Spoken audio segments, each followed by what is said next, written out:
Gratitude.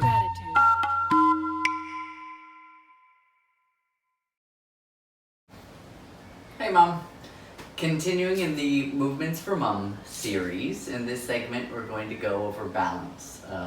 This is pretty important. Regaining our balance is pretty important as well.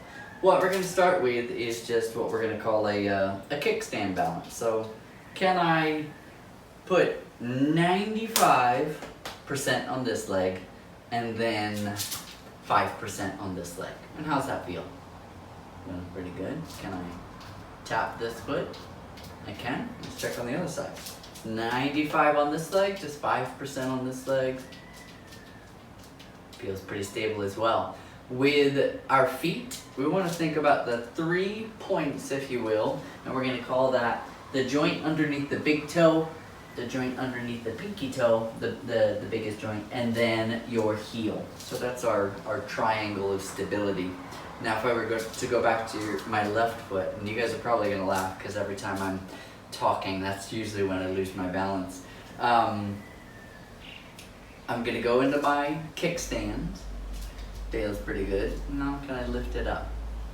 And can I do this for 15, 30 seconds? Kind of an arbitrary number. If we could hit a minute, that would be super awesome. And this is a static hold. I'm just holding in this position.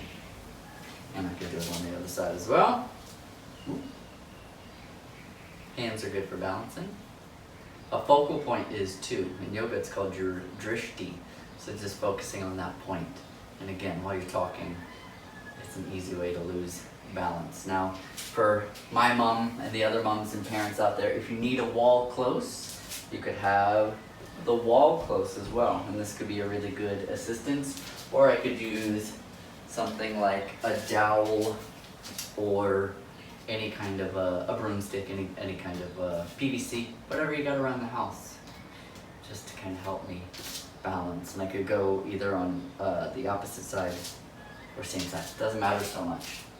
If that was easy, then we're going to get into the balance recovery bit, which is a little bit more fun and wobbly. The balance recovery bit is usually where people fall. And if we have some control in these ranges of motion, we're going to be better off. So we're just going to go and now use this free leg to do some reaches. And you can touch the ground or you can make it float. And just kind of feel your balance as you reach across your body. And you might lose it a little bit, as well as reaching further out. This could be a spot where we could feel ourselves losing our balance going that way.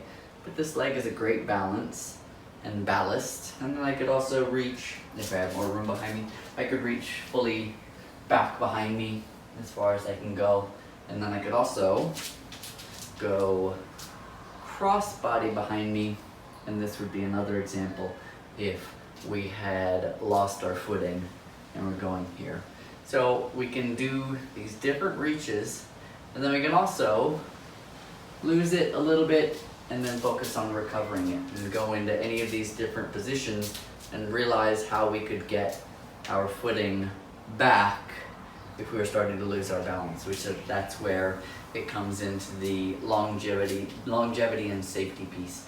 So we've got just static, we've got assisted, using a wall or a PVC, and then we've also got the making it more challenging by moving our limbs around. You could do whatever you wanted with your hands to feel your balance and regaining your balance. Love you, Mom. Hope that was helpful.